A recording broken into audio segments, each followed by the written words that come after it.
I actually need to take a quick break because there's an Amazon delivery driver at my door and I got to go let him in. So I'm sorry about this. This is extremely unprofessional for our extremely professional podcast. Well, we want you to open it as part of the podcast, and we want to know what you actually bought. An unboxing. Josh ordered some lacy drawers for himself. Welcome to Screens of the Stone Age, the podcast where scientists review movies about prehistoric people. My name is Josh Lindell. I'm a grad student studying Neanderthal teeth. I'm here with my co-hosts. I'm Kimberly Plomp. I study humans in the archaeological record and health and disease. And I'm Dr. Ross Barnett, who has a background in paleogenetics. And today we have an episode that we've been planning for a very long time, and we have two special guests. My name is Dr. April Nowell. I'm a Paleolithic archaeologist and a professor of anthropology at the University of Victoria. I specialize in the origins of language, symbol use, art, the modern mind, and the archaeology of Paleolithic children.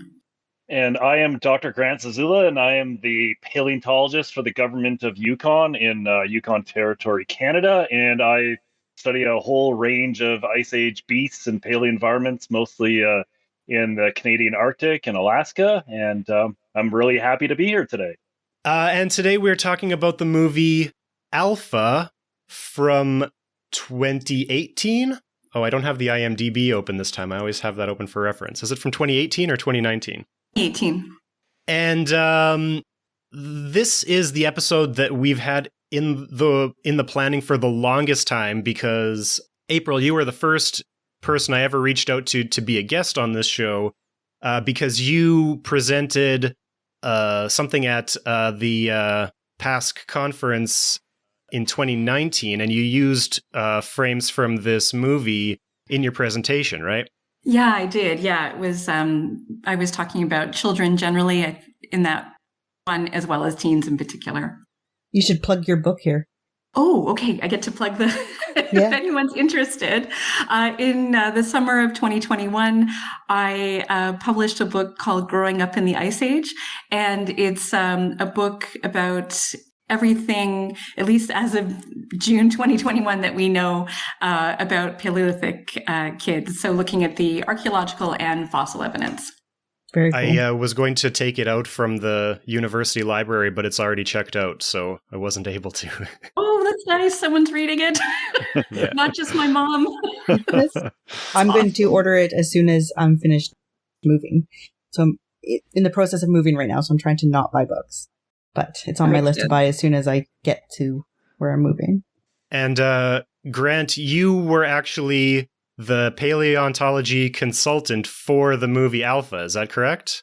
Yes, I was. I was brought in very early in this movie project, and I was involved in looking at sets and set designs and landscapes and choosing images and animals that could be included in the film. And yeah, it was definitely a lot of fun. I played a small role in this and got a chance to hang out with the director and production crew for a few days. So that was pretty cool. And yeah, it was definitely first time I've ever been involved in any Hollywood production. And, you know, like most people who would get involved in something like this, I was very nervous because, you know, we've all seen Clan of the Cave Bear and we've seen the problems and things like that, right?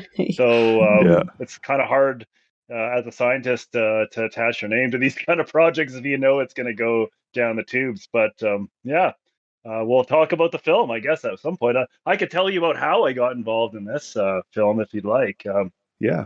One of my close friends, or actually my wife's, Victoria is one of her best friends. Her name is Dr. Christine Schreier, and she's the linguistic anthropologist that was hired in the movie. So Christine, and she's at University of British Columbia, Okanagan, in Kelowna. And she got involved in movies with the Superman franchise, actually, a number of years ago. She was hired as a linguistic anthropologist to develop a Kryptonian language. And that spun off into Justice League and Scott Snyder and DC Comics. And she kind of became a known entity in Hollywood as a linguist that can do this kind of work, develop invented languages, because she was actually studying the language Na'vi that was used in the movie Avatar. So she was looking at that language as an anthropologist, and then got involved in this world of Hollywood languages. So when she was talking to the production company about this, she said, "Well, I know this guy up in Whitehorse that knows a bit about mammoths, and he might be of some help." So she roped me into it, and then we participated in the production. So it was fun. Wow, very cool. Yeah, that's so cool. Yeah, it was great that they had an anthropologist involved to develop the language, because you could easily just come up with a bunch of monosyllabic grunts for the Paleolithic, but yeah, she developed a proper language using paleo-linguistic kind of techniques of looking at the roots of Indo-European languages, and came up with some speculative ideas of how the language would be constructed and used, and she actually had to teach all the actors in the film how to speak upper Paleolithic. Wow, that is one aspect that I was very impressed with the movie, was the language and how natural it sounded, like a real language.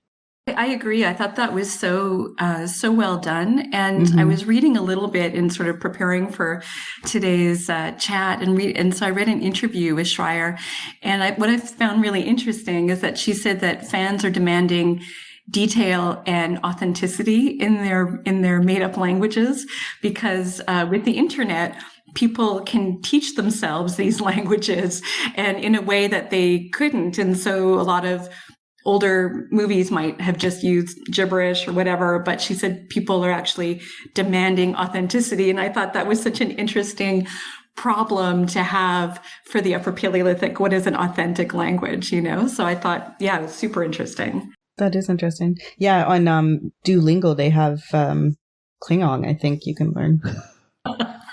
That's awesome. Yeah. Before we get too deep into the discussions, we should probably start with a summary of this movie. So I usually throw it to the guest to summarize the movie. Does one of you want to summarize the movie Alpha for us? Sure, I can jump in.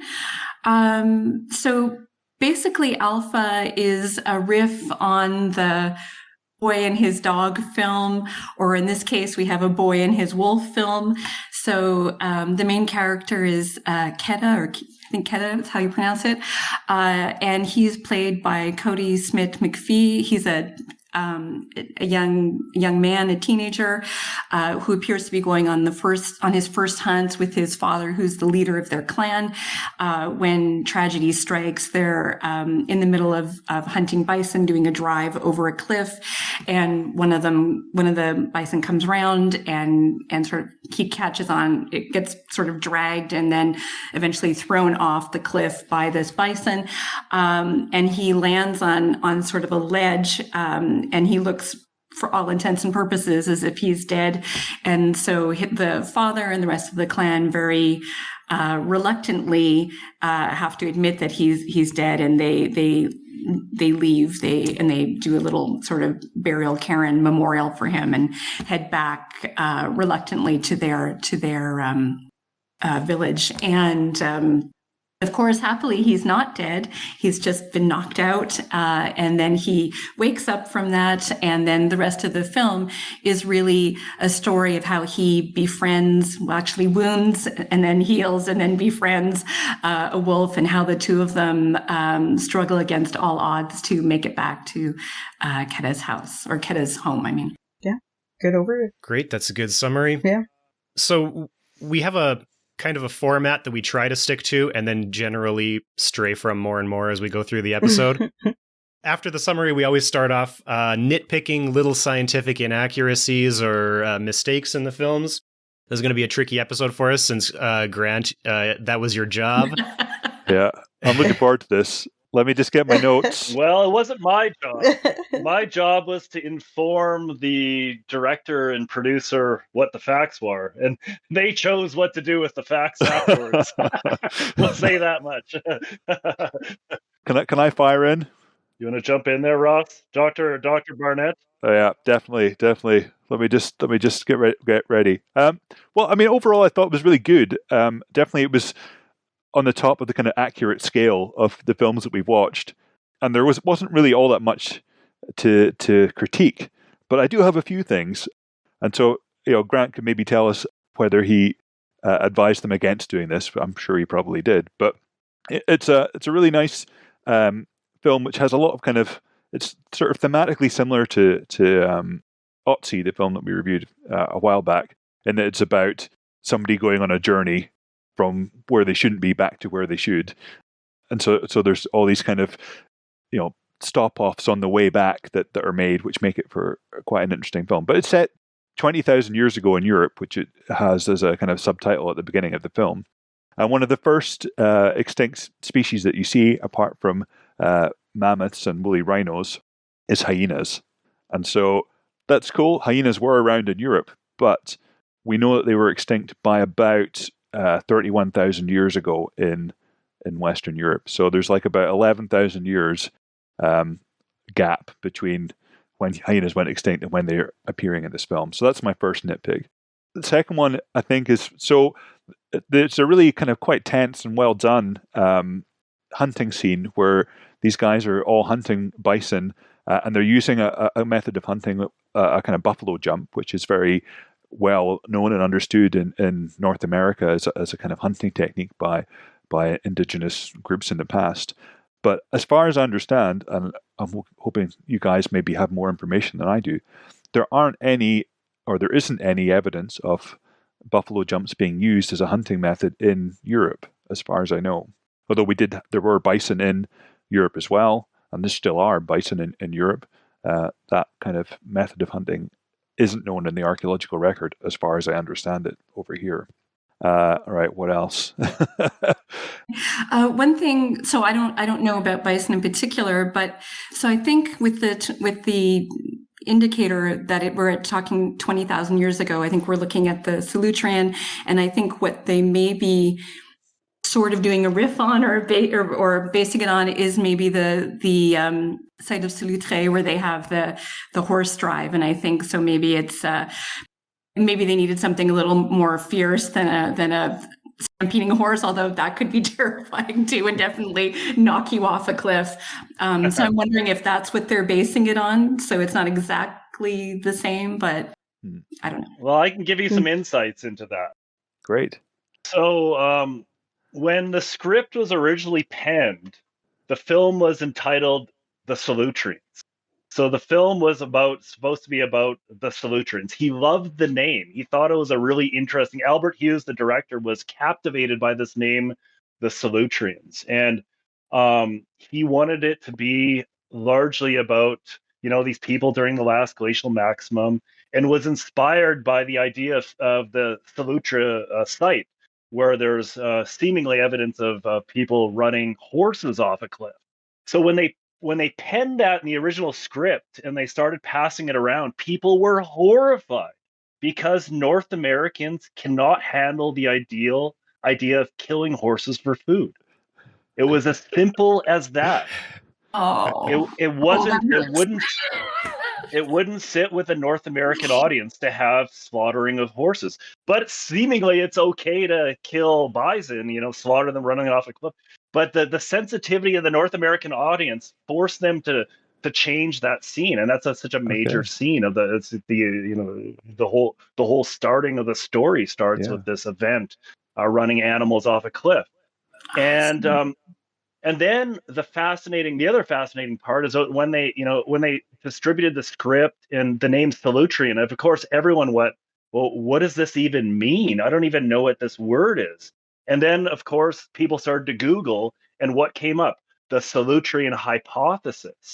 So they didn't want their name of the film to be attached to this controversial, seemingly, potentially racist notion of the peopling of the Americas. So there's two big things right off the bat that he wanted in the film: the name, the Solutreans, and the horses running off the cliff, that had to be changed because of the North American audience. So that's those are some of the things you have to deal with a film like this, right? You want to have some scientific accuracy, but then you have to also make a movie that's going to make enough money to pay the bills, right? Yeah. And not be banned, or boycotted by the audience. So I found that quite fascinating, and it really says more about the modern day human relationship with animals than it does with anything to do with interpretations of the past. That's really interesting. I could see that, because I think my emotional reaction to that scene would have been far different if it was horses. Just a whole bunch of ponies being herded off the cliff. Yeah, that would but shockingly, North Americans, in the U.S., the federal government, the Bureau of Land Management, rounds up wild horses, feral horses, by the thousands every year and slaughters them. And Americans know this. Everyone knows this, but they couldn't stomach the idea of seeing it done on a prehistoric film like this. And ironically enough, a lot of the horse meat ends up in dog food. It goes straight to alpha. Yeah, it goes straight to alpha. It does. And the other hunting scenes involving those wild boars or pigs. It's so easy for North Americans to look at pigs as food. That's all they are. They're just food. They're just bacon. They're sources of hot dogs and sausage. So it was really easy. So when they came to writing the script, they needed to have an animal that was, seemingly without, emotion and sentientness and all those. They just needed some animal that was easy to kill and okay for an audience. So, we had talked about, pig or boar probably wasn't a huge part of their diet, but they may have been picking off reindeer and things like that. But again, and the North American audience is just so sensitive to what is food and what are wild animals. Yeah, you can't have them killing Rudolph. That would, yeah. So this answers a question that I had, which was. So they don't say Solutrean in the movie, but the captions indicate that the language they're speaking in is called Solutrean, right? Mm-hmm. And then they have the buffalo jump using bison. I was worried that they were inspired by the Solutrean hypothesis to have Solutrean peoples doing a buffalo jump. So it's nice to see that it's actually the opposite of that, and that they didn't want to support the Solutrean hypothesis. We should say what the Solutrean hypothesis is, because a lot of our listeners don't have that background. So who can best explain the Solutrean hypothesis among us? Grant? Well, I'll leave that to a real anthropologist. So I teach about the Solutrean hypothesis in some of my undergrad courses. The idea is, so there's a group of people, there's a stone tool culture in France and Spain and that general area of Western Europe, which we call the Solutrean, which is like 17 to 23,000 years is when this was made. And sometime in like the 60s or 70s, some stone tool archaeologists started to notice there were some similarities to North American stone tool technology called Clovis, which is found all throughout North America, but especially in the American Southwest.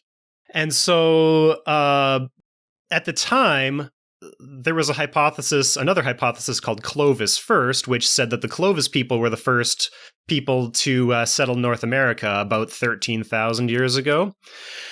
So somebody connected these two things together. I don't remember who it was exactly. And they said maybe the first people to settle North America came across a North Atlantic route from Europe carrying this spear point technology. And they became the first people in North America. And so it was, I guess, a real hypothesis originally, but very quickly it started to become apparent that this wasn't the case because, first of all, the Clovis first hypothesis is dead because now we have, seems like new sites every month that seem to suggest an age of 20,000 years or more for the first inhabitants of North America. But definitely we have a lot of sites before 15,000 years, which is definitely older than Clovis. So the Clovis weren't the first people. And then the other thing is, if you actually look it up, the Solutrean spear points and the Clovis spear points don't really look similar at all. It's just a very specific detail about the flaking technique that was used, which it turns out is probably just a coincidence because, I mean, there's only so many ways you can flake a spear point, I guess, right? Mm. So no anthropologists or archaeologists accept this Solutrean hypothesis. We know that all the genetic and all the other evidence, linguistic evidence, all points to the origins of North and South American peoples as being from Asia and Siberia and crossing either the continent of Beringia or a coastal route using boats. So the Solutrean hypothesis is dead, but it's still alive in the hearts of Nazis and white nationalists and anybody else who wants to suggest that the first peoples in North America were white European peoples, which is why it's uncomfortable. Why it was uncomfortable for me to think it might have been inspired by that, and why it would have been uncomfortable for the filmmakers to be associated with that theory. But this film came out in 2018, and this is the same year that in Canada, The Nature of Things put out an episode called Ice Bridge, which was basically supporting the Solutrean hypothesis. So it's interesting that the fictional filmmakers were concerned about this, whereas the producers of the well-respected science show, The Nature of Things, didn't seem concerned. And there's interviews with archaeologists who were involved who were telling CBC, you can't do this. This is not acceptable. And like the producer's response was like, yeah, but who does it hurt? It's just a fun idea. And they're like, it's racist. It's bad. Yeah. And they're like, yeah, but it's okay. And they put it, it's still, you can still get that on CBC's website. It's still up. Oh, it's terrible. Okay, well, that was points 1 and 2 on my long list. And, to your point, Ross, about, your point about the hyena chronology, right? And that was something, like folks like you and I will just like, we might pull our hair out and not sleep for days over chronologies and things like that. But, I think part of the point of the film was to kind of put the Ice Age in a blender a bit and just lay it all out.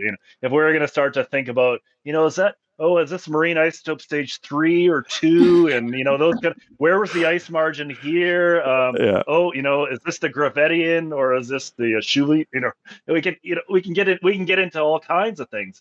I think the point of the film was to depict the Ice Age in, a beautiful way and to have some sort of Ice Age Pleistocene theme. And, we could, absolutely.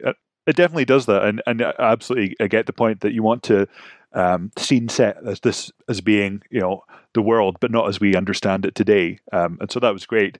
But, you and I know that we can't just let that lie. There has to be some accountability for this. And I think as the scientific advisor to the film, I think that you should be publicly pilloried for this, allowing it to slide. Can we do that? Let's do it on, like, we could make a TikTok video and pay-per-view. I think pay-per-view TikTok. So I mean that's great. And the one thing obviously that obviously got my goat was so there's a saber-toothed cat in the film, which provides various moments of peril throughout, which is lovely. It's very well rendered. It looks very realistic. But unfortunately, it's not the kind of saber-tooth that you would have found in Europe at that time or any time. I mean, it's very obviously what we call a dirk-toothed cat, probably based on Smilodon, which is a kind of uniquely American genus and lineage. Whereas what you would have found in Europe, maybe extinct by that time, like the hyenas, but definitely around in Europe, was the scimitar-toothed cat, Homotherium, which is a very different animal from Smilodon. But like I say, or like Grant says, it's all about scene setting, and it does that very well. And it's quite a cool cat to see, even if it's on the wrong continent. That's fine. Yeah, I have to admit, as the person who kind of was partially involved in advising some of these things, like that was one thing that I was really, that's out of the cringe-worthy moments of this film. The Smilodon is definitely the one that makes me cringe the most.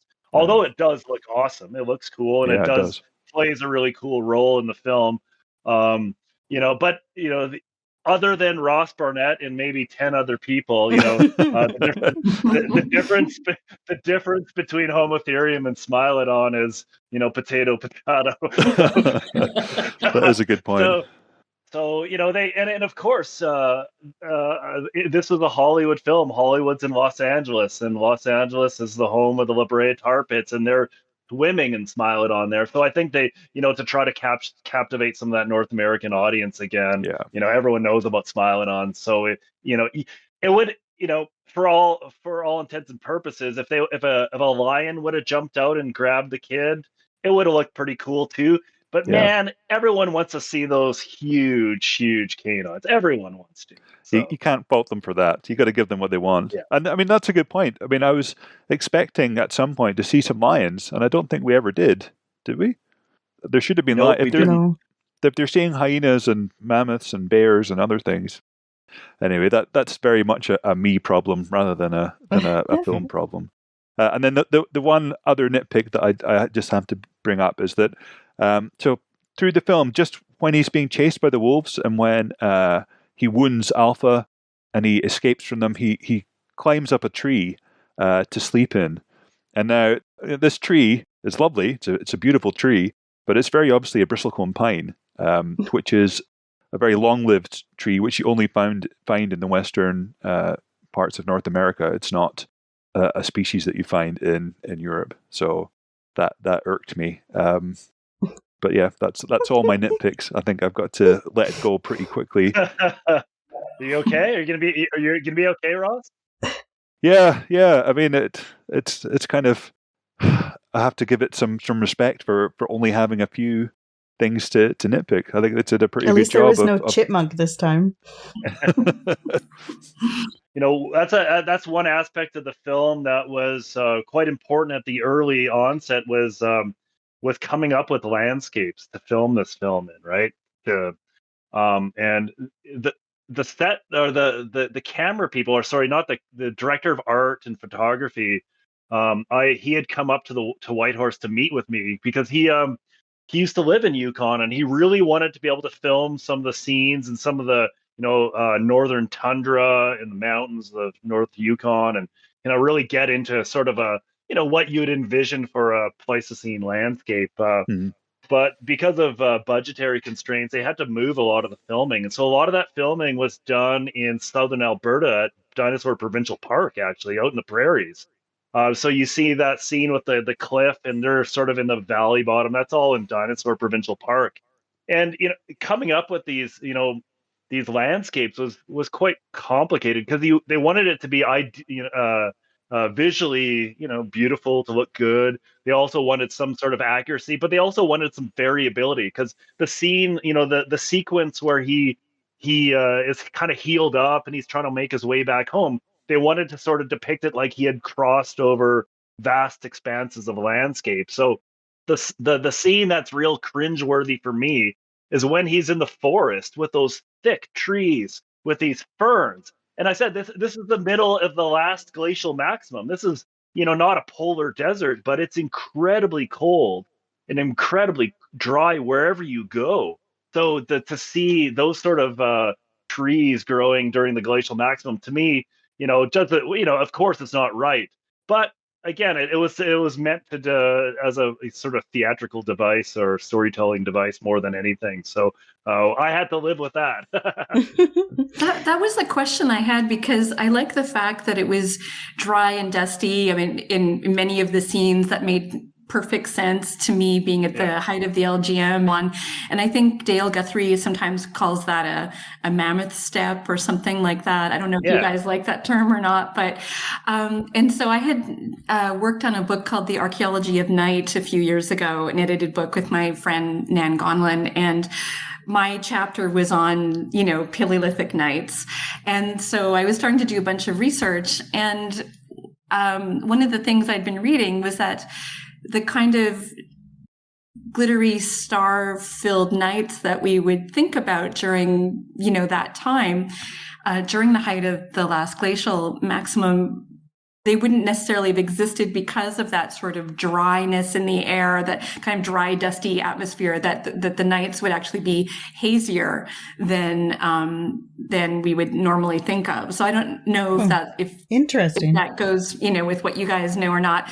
But every time I saw those beautiful scenes of the glittering stars, I kept thinking, I wonder how accurate, that is. But again, I loved it, and I use little stills from that from the film for my talks because it is so visually compelling. So one of my favorite things about this movie was how visually beautiful the entire movie was. Like it makes you want to get a paintbrush show because it's just gorgeous. And I thought it was filmed in Alberta because it caught that beautiful moment in the evenings on a stormy day where there's the dark clouds and then the sunset and then the gold grass. Like that's just perfectly Alberta. It makes me miss it there. But I forget what I was going to say now. Oh, with the Starry Night though, what that made me think about was that how sad it is that a lot of kids nowadays or younger people probably have never seen that before. That Starry Night. Like when I was younger, we lived out in the country away from the town, and my backyard was so dark that you wouldn't be able to see anything even right in front of you. And you used to be able to see the Milky Way and the stars, and it was just rich with stars. And you just don't see that anymore unless you go somewhere completely remote, and it's so sad. So hopefully people watching this movie realize that they want to see that, and because there's very easy things we could do to diminish light pollution. Yeah. Yeah. Well, there's actually all those night sky parks now, right? In Japan and other places where, it's like a nature reserve, but for the night sky. And like a bizarre concept that we need that. I mean, I'm so glad they exist, but it's kind of sad that we need it, Well, yeah. But it also, I mean, even without taking away, our enjoyment of the stars, having this constant light pollution also changes the ecology of the environment. Like insects react differently. Sure. It's changed how moths and insects like that behave, because now it's just always light, so they don't have like that night and day difference. And so there's huge environmental impacts that goes beyond just our enjoyment of the sky as well. For sure. And human health. Yeah. Yeah. If we go back to, you mentioned Dale Guthrie and the Mammoth Steppe, and Guthrie's idea about the Mammoth Steppe was that we have this wide, expansive landscape that really stretched from England to northern Canada during the last glacial maximum, across the Bering Land Bridge. And we had the maximum advance of ice sheets in northern Europe and northern Canada. But his kind of climatological reconstruction of this vast region suggests that there would have largely been high pressure systems with weather. So with high pressure, you probably get a lot more clear skies. So when you're in Alaska today, Alaska, Yukon, Siberia, there's a lot of low pressure weather. So there's a lot of cloud cover, a lot of moisture on the landscape. But his idea with the changing of atmospheric circulation as a result of the ice sheets, the physical barriers, the ice sheets, and the general cold and dry conditions would have probably created generally clear skies for most of the time. So that idea of seeing the Starry Night was probably a real fixture of the LGM and the people that lived there. That's super interesting. Okay. Yeah, that is. I had some nitpicks about the buffalo jump, actually. The cliff that they were driving them over was ridiculously high. Like, I'm thinking of Head Smashed In Buffalo Jump in Alberta, which the cliffs are maybe like 5 meters tall, really, right? Yeah. And in this movie, they drive the buffalo off a cliff that has got to be like a half a mile tall. Like, I just feel like they're going to have a herd of exploded buffalo. Buffalo soup at the bottom. Yeah. What a mess. Then it would be hard to get back up too, because you're going to have to go either the long way around to get back up to their steep. Well, that's it. I mean, that's another. I mean, this is not a nitpick, but just a kind of issue I had with the film. So when he falls off the ledge and he wakes up and everyone's gone, I don't really understand why he decides to climb the half a mile down rather than the 4 meters up to the top. I mean, him holding with just his fingers holding himself long enough that it started to rain. There's no way you'd be able to hold no matter how strong you are, hold yourself up with your fingers for hours or however long it took for the river to come up. Yeah. Also, but how terrible would that be to wake up on a ledge that's just perfectly your size and everybody's gone?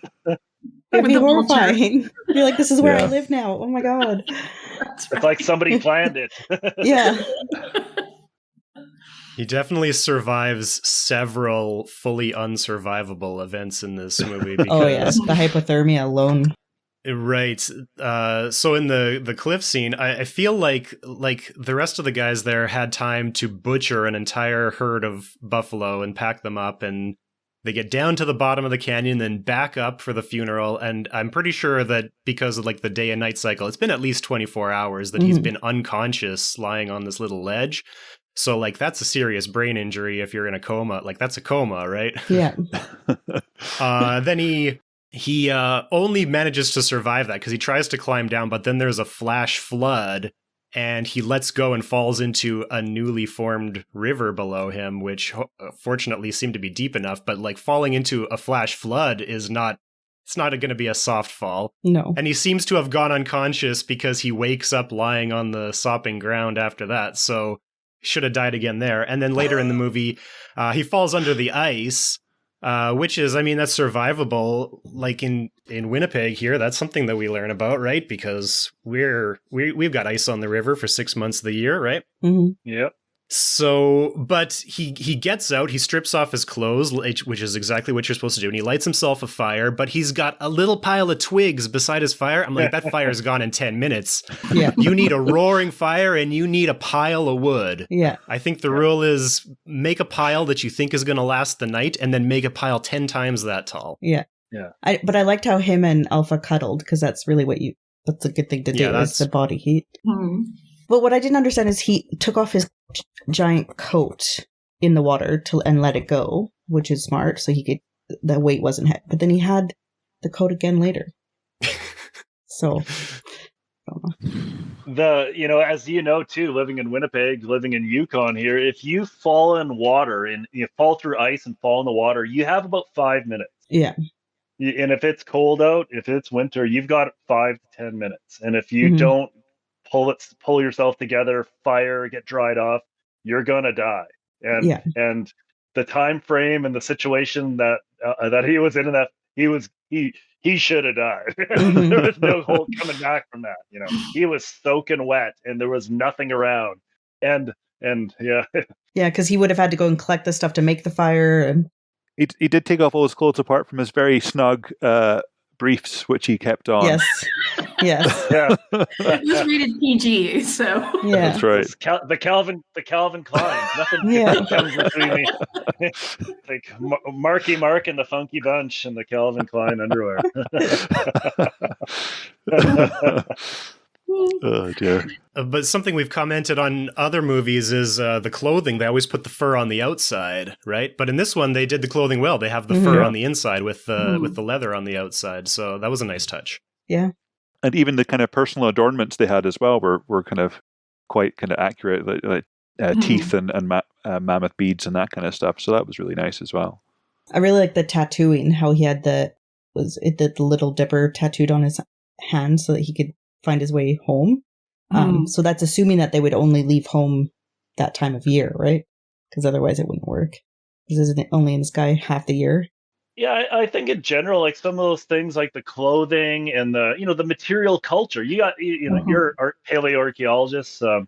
The material culture they used and depicted in the film, I think, was quite cool. Like it was Dr. Jill Cook from the British Museum, who's a Paleolithic expert, was the consultant on the film, and I think they did a pretty good job at that. They weren't. None of it really looked out of place. I loved the mammoth bone houses, and of course those didn't. Of course they don't really fit spatial temporally as well. But you can't have a movie about people in Ice Age Eurasia and not have those because they're awesome, right? Yeah, it was beautiful. That was one of the coolest things that I saw when I flew down to Vancouver to meet with the director Albert Hughes and the production team. They had the mock-ups of those bone houses they were building, and I was like, "This is so awesome! I just want to take one home." Yeah, and of course, they're for people who are listening, they're based on real houses from sites like Meserik in the Ukraine, and they're literally just made out of mammoth bones, and they're super impressive structures that have lasted for 35,000 years buried under the ground. I thought so. One tiny nitpicking, but again with the proviso that we know that this is a Upper Paleolithic cultural salad and and it's wonderful. So I'm not really nitpicking, except I'll point out that so the stones that they used for the memorial, for the little memorial cairns or whatever they're doing, those remind me a lot of Azilian pebbles, like the painted and engraved ones from places like Madazil and so on, Mastazil. So probably closer to 10 to 12,000 years ago, but again, not really nitpicking. And in fact, it's kind of nice that they included that detail. I also like the tattooing as well. We certainly have a lot of evidence for people using ochre probably for body painting and things like that. And I always think about the hands from Borneo, the ones that have all those different they're hands that are connected by sort of leafy vines, and then they have all these geometric patterns on them. And to my eye, they always look like tattoos to me, like sort of like the kind of henna tattooing that you would do. And so the idea that they were maybe doing tattooing here, or in this film, resonated with me. I mean, it seemed perfectly authentic to me that they would be doing that kind of thing. I don't know if it would be constellations, for instance, but certainly that kind of body modification, culturing of the body makes sense. Yeah. I also really like. Oh, sorry. Go ahead. I was just going to say we saw it in Otzi too, the tattooing, and there's some bog bodies with tattoos as well. Yeah, that makes sense. Yeah, we do have evidence that it's Yeah, the Borneo ones are Pleistocene though, but still, I know but yeah, I totally agree. Yeah. I thought the stone tools were great. I thought, so they have those Solutrean laurel leaf points. They look really authentic to me. And apparently they were made by someone named Carl Lee.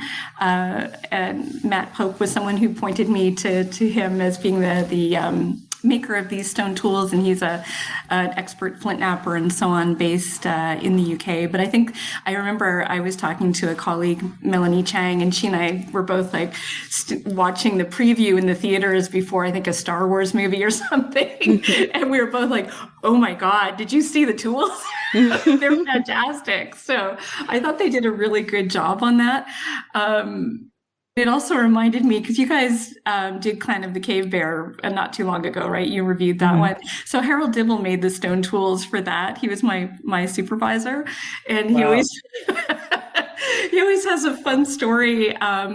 He said basically he sold the flakes. He convinced the production company, that these sites are littered with flakes, which is kind of true. And so he said that he charged them $1 a piece. And he just had boxes. Fantastic. If you know Harold, it's so perfectly him. And he had boxes of these things left over from, flint knapping classes and that kind of thing. So he sold them, and they said to him, you can either have your name in the film, like we'll give you a credit, or we'll pay you. And I don't know why they couldn't do both, but, and apparently Harold said that he said, I want lunch with Daryl Hannah. in the news. They're like, Dr. Dibble will pay you. Yeah. Or you can have your name in the credits. So being a good archaeologist, he took the cash. But I thought that was awesome. Like, if you knew him, that's a quintessential Harold story. And he said, when they pan the film, they never pan the stone tools. No one ever criticized them. So. Great. One scene that I'll talk about a bit, that I think I'll give you a little insight into as well. That's quite interesting. Is in one of the original scripts that I looked at, that I saw, was that the scene where when he's venturing back on his own, there was going to be the scene where he encounters that camp in the frozen tundra, and there's the dead person sitting there that had frozen to death. Obviously, the original script had him meeting a group of Neanderthal. And the idea, and that was quite fascinating, because when I first got involved in this, I flew down to Vancouver, met with Albert Hughes, and I wanted to just chat with him about the movie, like what his plan was and what this was all about. And one of the stories that he told me that was quite interesting to me was that, Albert Hughes, have you seen any of Albert Hughes's other films, like Dead Presidents, Menace to Society? They're largely urban African American gangster films. They're about street life, street gangs, and they're quite violent. So he's really depicting his experience growing up as a young kid in Detroit. And the thing about him, and he has a twin brother, and they're half African American and half Armenian. And he was very interested in that whole idea of being kind of dual ethnicity and what that actually meant. And he wanted to explore that through the idea of hybrid Neanderthals. Wow. So what would happen, in terms of the notion of self, the notion of belonging to a group, the notion of identity. And he wanted to sort of unpack that a bit with humans, modern humans and Neanderthals, and thought, well, what would happen if we had this Neanderthal group meeting this young modern Homo sapiens kid, and what would that mean in terms of this exchange? And Dr. Schreier, Christine, she actually wrote a whole scene with a separate language, with a separate Neanderthal language that was totally scrapped, but she has this, proposed Neanderthal language that was never included in the film. And I thought that would have been a really fascinating thing because, this whole idea of, cultural identity, ethnic identity, and how that may have played out in the past, because that must have played out with these sort of hybridization events. And hey, you don't quite look right to me. What does that mean? How did that play out in the Paleolithic? And but unfortunately, it would have just got too complicated and got too muddy. The story is about a boy and its dog, and it was meant to be a simple story about a boy and its dog taking place in some beautiful place in a far long ago time. And it would have made it a lot more complicated, a little more cumbersome. But I think that could be a still movie on its idea. own. Yeah, it is. Absolutely, it would be. Yeah. They should just make that movie as its own thing with the same effects as Alpha. Same idea, yeah. So, like a better Clan of the Cave Bear. That's really super interesting, and that those idea of themes of identity and identification of self and other. I mean, one thing that I noticed that could have actually, given what you've said about the themes that the director is interested in, is that I read on IMDb that because of the genetic work that's been done on kind of Paleolithic, Mesolithic, Neolithic transitions of people in Eurasia, we know that certain what are now thought of as typically European traits actually come in quite late. So that blue eyes are kind of a post-Mesolithic mutation. And so one of the IMDb facts that I read up, I'm sure Josh will have read this one too, is that some of the actors had blue eyes and they wore brown contact lenses for this to stop them kind of having this inaccurate blue eye color there. But what's interesting as well is we know from kind of genetic studies that skin color was also a kind of late change in kind of Eurasian Homo sapiens.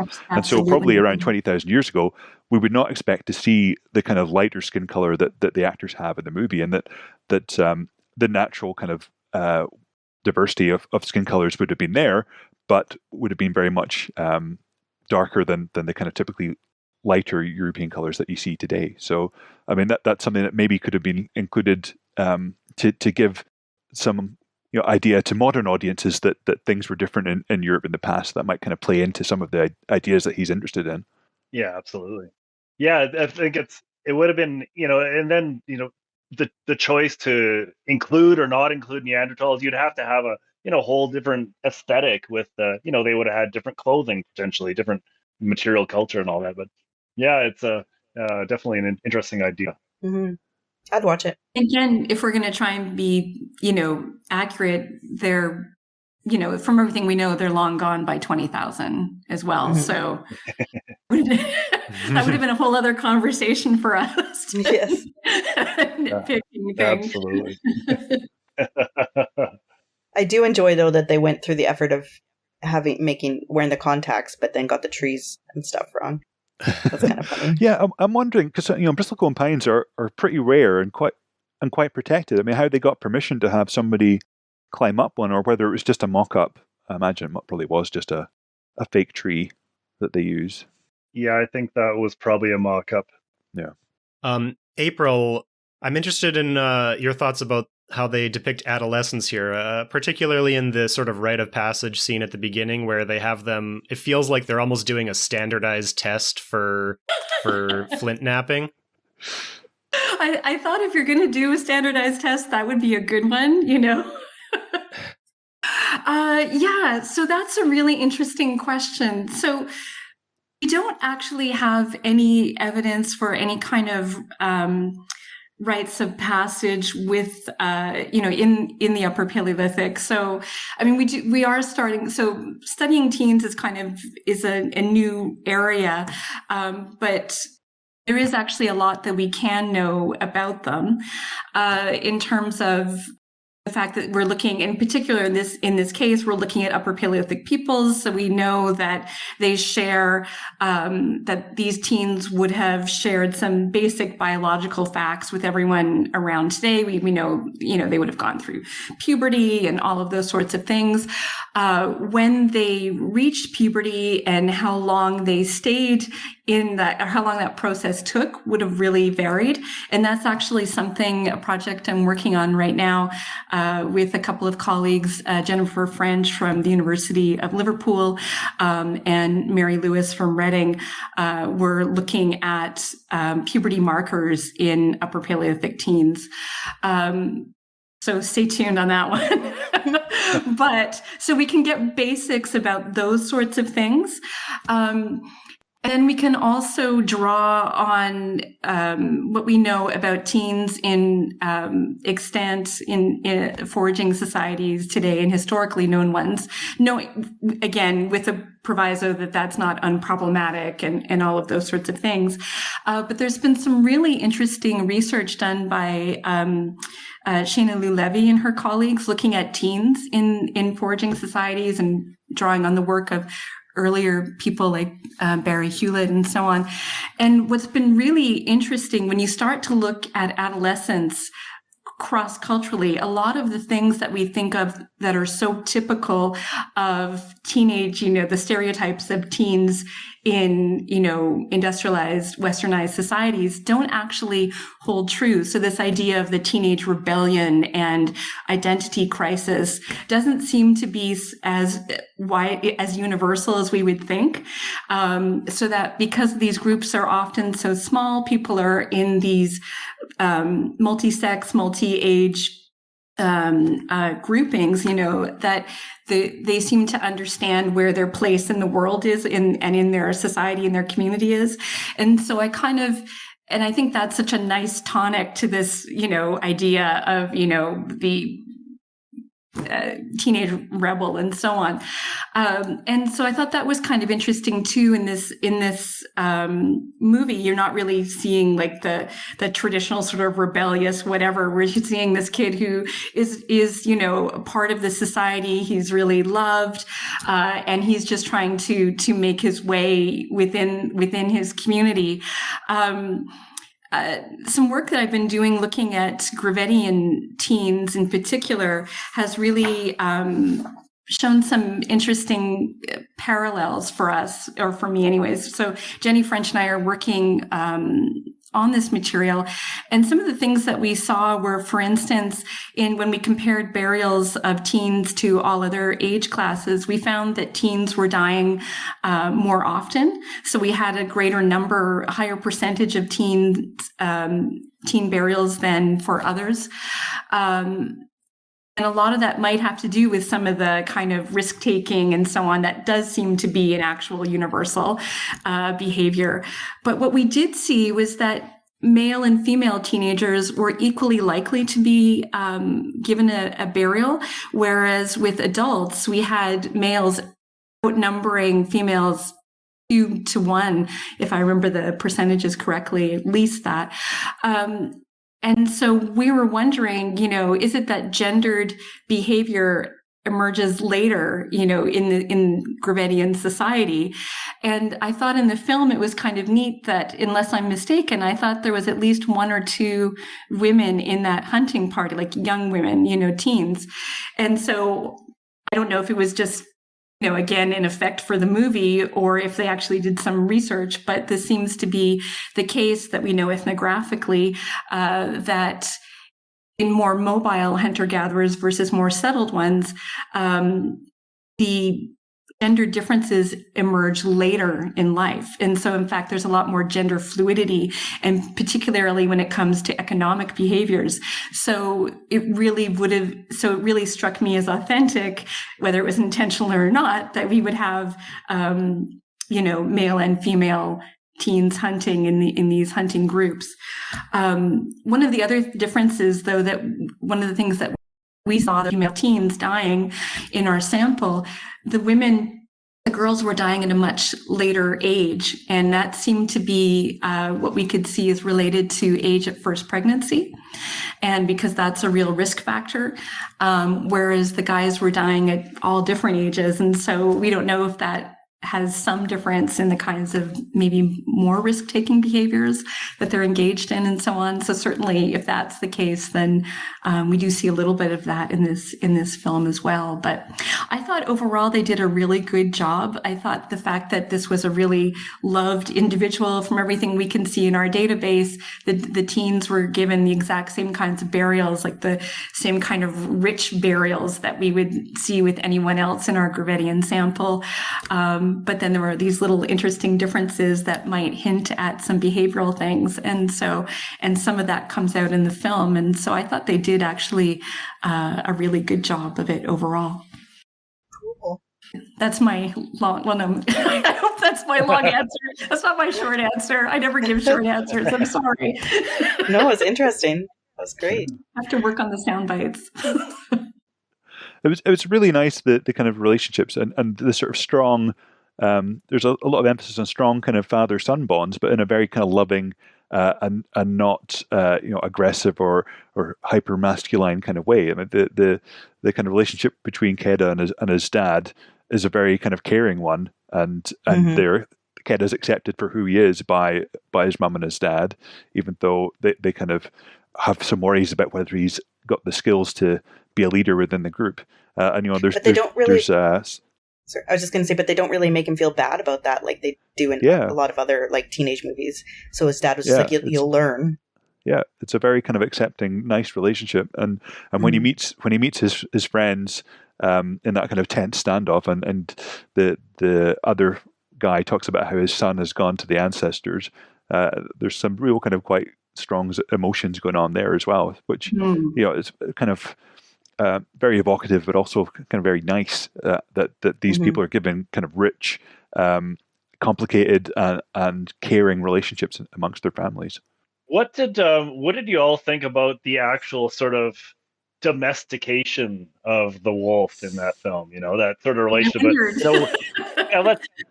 guys want to unpack that, because there's of course a lot of research that's been done on the domestication of wolves and dogs, and that transition that happened at some point in the Upper Paleolithic, and how that may have happened. There's a lot of discussion on the sort of context that may have happened within, and we're seeing that all happen in a few weeks' time, right, in this film, between one individual human and one individual wolf. So maybe you want to unpack that one a bit. Well, what I liked was that how Alpha ended up being a pregnant female by the end, and she gave birth to pups. So one, she did that entire track pregnant at the end of a pregnancy. So women rock, females rock. And then two, that helped set up the domestication part for me too, because if it had just been the one, if Alpha was just alone and then died, it would be hard for them to go and find another wolf like Alpha and make that same relationship. Whereas now with the puppies, that's kind of the start of the domestication. If there's two puppies that are better around humans, and they could breed them instead of the other two. So that could have started the ball at least rolling within that tribe.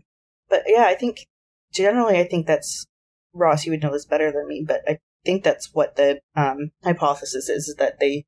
Well, I thought it was pretty well done. I mean, it's not. Yeah. It's definitely not gone the Clan of the Cape Bear route, where they domesticate wolves and horses and lions all at the same time with one individual. But with humans, I was just going to say, with humans and dogs, it's like a unique synergy between the two, where they Yeah. It's definitely, it's not beyond the realms of possibility, I think, that it could have happened like that. I think, I mean, most of the kind of works that I've read suggest that it would have started with, a dead mother and stealing the puppies, and it would have started with young ones that wouldn't have had kind of wolf socialization. That I think for general with any kind of wild animal, it's very difficult to tame them once they're adult, because they're integrated into their own kind of societies and are not going to change their kind of social conditioning. So you have to kind of start with puppies. But given that a wounded animal that has relied on a human for shelter, protection, and for food for some time may develop especially some while kind pregnant. of bond. Yeah. Yeah, well, and I think it probably would have started too in terms of humans wanting to live among dogs and have them around them, is that help with hunting and protection and all of that stuff. Like, there's handy reasons, and that I thought the movie showed that quite well, handy reasons why having a wolf as your friend would have helped at that time. It can help you kind of sense when hyenas are coming. It can help you hunt for rabbits and hares and things. Boar and catch fish. Yeah. But I think good to hear what April and Grant have to think about this too. I thought it was really well done, and certainly we have and I'm not an expert in this, so I'll definitely defer to you guys. But in terms of in terms of domestication, but in terms of the archaeological record, I mean, we do have examples of dog burial. We have examples of a dog that seems to have been nursed through, illness until, it died still at a young age, but some evidence that it was cared for because it lived longer than it would have otherwise. We have examples of a site in Italy where it looks like a little Paleolithic family is going cave exploring, and they have a dog, or at least dog tracks seem to be following along with them. So, I mean, I think there is a good deal of evidence that there is that close relationship. And so, definitely in place by the time, or around, again, in the broad sense, around the timing of this film. So I didn't have any problems with that. And, as I say, I'll defer to you guys in terms of the process of it, but in terms of the archaeological record, this seemed to make sense to me. Yeah. And I mean, both wolves and humans are somewhat pack animals, live in groups and move together and hunt together. So it makes sense that the two animals themselves would find similarities. What I thought interesting was the name. So I was just going to say that although, the idea of alpha males and females in wolf packs is a nonsense that was, cobbled together from observations of wolves in zoos, which it doesn't happen in the wild. They're kind of much more egalitarian than that. But yeah, apart from that, I mean, the timing, as April says, the timing is right. About 20,000 years is as good a time as any for when we think that dog domestication started. Mm-hmm. And with Alpha being named Alpha, and the whole idea around it being because, the dad pointed out to Keda the wolf pack and said, the Alpha is the leader, he has to look after people, and he used it as a metaphor for Keda, who's going to be taking over the tribe, right? Right. And then, so that's why he called him Alpha, her Alpha.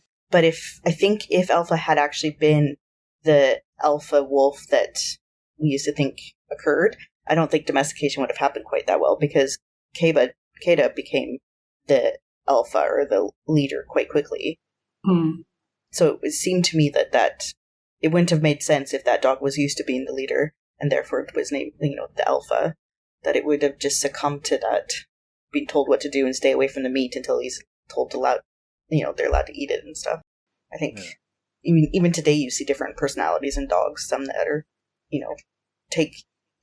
you can make eye contact with them and everything and they're perfectly fine. And there's other dogs where you try not to threaten them or act aggressive towards them because they're going to behave in that kind of aggressive manner.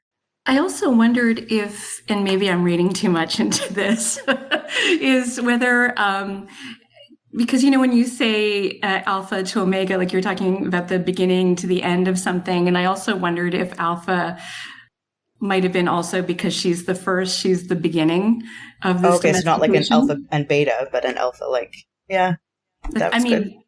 It could totally Yeah. just me reading into it, but I wondered if she's like the beginning, you know? Yeah, I like that better. And the beginning of this long, deep time relationship that humans have with dogs, right? And this is Exactly. kind of their idea about the onset of that relationship. And I think that's a real, probably the real positive parts of the movie. Is the relationship between Keta, the boy, and the dog. Is on screen. It's fascinating. It's heartwarming. It's really good. And I think that's the part of the film that really captivates people. And I think, if the film does one thing, that it teaches people that people lived in the past, and this is kind of what the Ice Age was like. And Ice Age people kind of did the same thing as you and me. We had relationships with each other, and we have relationships with our pets, and we struggle and we overcome struggle, and we help each other. Those themes are universal, and those themes go on today. And I think that's where the value of this film really comes in, getting people to think back. How the average knowledge, you poll the average person on the street, they know nothing about the Ice Age or the Paleolithic. So even for the average person to walk away realizing that dogs and humans developed relationships tens of thousands of years ago is a real, that puts most people in North America, they could probably pass their SATs, but it's not, most people don't know this stuff. And that's the thing, we look to TV to teach us. And frankly, this film does a good job of that, I think. Yeah, I agree. Definitely. It's a nice story, well told, with lots of amazing detail in it. And like Grant says, you come away from it with an appreciation of just how human the humans of the past actually were, which is, I think, a strong message. And how deep that connection is huge. That connection is just, all of us who have pets have those connections with our pets, and to be able to relate to people 20,000 years ago who have that same relationship is pretty cool. Yeah, definitely. Yeah. I was just going to say, with the domestication question, one thing I just remembered is that they have domesticated foxes now, and they found that within, I think, just a few generations, so a few different breeding seasons, that they got fairly domesticated foxes by then. They were having phenotypic traits that were related to other domestic traits, so like docility or something. So it came with a silver coat. So the silver foxes came with this beautiful gray silver coat, and that was kind of to show that they were it showed that they were domesticated. So, and it was only a few generations from when they were the orange foxes that we think of in the wild to being these gray foxes that, for all intents and purposes, or at least at the beginning of domestication. So if it's similar with dogs, it may not have actually taken that long before you're getting that really deep bond. And definitely with the fox experiments, I mean, there's like huge selection pressure, so they're selecting just the ones that are best at interacting with people, the ones that are least aggressive, that are least snappy, and then everyone else is not part of the population pool. And so it doesn't take very long with that strong selection. Pressure. So the people that are doing are understanding what they're doing too, whereas back in the day they wouldn't have understood. But again, that's something that would happen. Like that. That's something that would happen. Unconsciously as well. When people are dealing with wolves, they're not going to want to spend time with ones that are aggressive towards them or are problematic. And so it's kind of almost a kind of runaway kind of feedback loop that happens, that these things kind of naturally reinforce each other, and that's how you get domestication. Yeah, in Whitehorse, maybe about 2 or 3, 4, 5 years ago, it's all the same to me now. Or as we get older, that just all melds together. There was a news story about a family that came across an abandoned puppy, and they brought it in and raised it, and after a few weeks realized, oh, this isn't a puppy, it's a red fox. And we have quite a population of red foxes that live in Whitehorse, and they're wild animals, but they like to burrow under people's decks and yards and eat garbage, and it was amazing. They said they brought this young fox in, and without knowing that it was a fox, and raised it for a few weeks, and they eventually they developed a bit of a relationship. But by the time they found out that it was actually a fox, luckily they hadn't been with it long enough that it was sort of ruined, so they were able to take it, and it's now lives at the wildlife preserve. So we have a big, game farm, if you will, with natural habitats and fences. And yeah, that fox is living there. But yeah, a lot of it's and I've heard that happens every few years around town here, that someone accidentally takes in a young fox thinking it's a little puppy. I just thought that was an urban legend or urban myth, No, it happens. It was a wolf. It's like the story of the Mexican rat where the couple go on holiday. Yeah. Well, I was reading on Wikipedia a little bit about the wolf, or about Alpha, the wolf, and turns out it's played by Chuck. Chuck, the Czechoslovakian wolf dog. Aww. I would have thought you'd need a more noble name if you were a Czechoslovakian wolf dog. And I was like, well, what is that even? But apparently they were doing some experiments and they were crossing a German Shepherd with, I think, a Carpathian wolf, if I remember correctly. And now it is a recognized breed. So, and I think it was in the 80s, but I can't remember for sure. But I think, that's when they were doing it. So that's who was the other star in the film. So. Chuck. Yeah. That's cute. I wonder if he had his own trailer and everything. His own kennel. Like Lassie or this old dog. Exactly. If you're from Canada, what was the show? Littlest Hobo. Littlest Hobo. There's a voice. Keep on calling me down the road. Where That's such a good show. Yeah. Oh, that's impressive. Have you seen that, Ross? That show was in the UK as well. It was one of the kind of Saturday morning shows. And so, yeah, I know every word to that song as well. Yeah, let's all do it. Half of our listeners are singing along right now, and the other half have no idea what we're talking about. That's classic Canadian content TV for sure. I want to ask a question about some of the archaeology. I know maybe you guys. One thought I wasn't quite sure of is thrusting versus throwing spears, and the lack of atlatl throwing boards at that point is what is it? How does that fit in with the archaeological record? I think they would have had atlatl.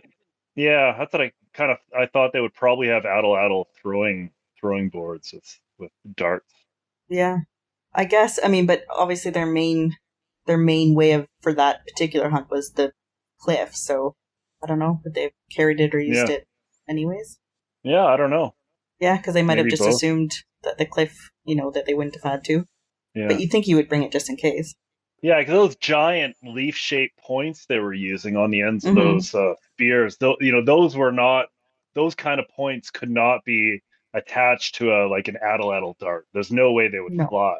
They'd just be far too heavy. So, but I know, the Upper Paleolithic, there's known atlatls from a variety of sites, and so maybe they were using a combination of both thrusting and throwing spears. Sure. Well, I'm sure we could talk about this movie for hours more, but we've blown way past our hour, which is how we're supposed to go here. So we should probably wrap this up. What are our final impressions about this movie? I loved it. I thought it was a fantastic movie, especially cinematically. I think it's the best movie we've watched. Although in my heart, it's still Encino Man. Yeah, I really liked it too. I thought it was beautiful to look at. It was well researched and nice, and for me there was not a lot to nitpick. So I think that's a general kind of big win. I agree. I just thought it was a beautiful film. It showed, as you were all saying, like these close relationships, and really changed, I think, people's perceptions or assumptions about what the Ice Age is all about. And I thought that was fabulous. I went to see it with my husband and my teenage son, and all three of us enjoyed it. And I actually bought it on iTunes because I love it that much.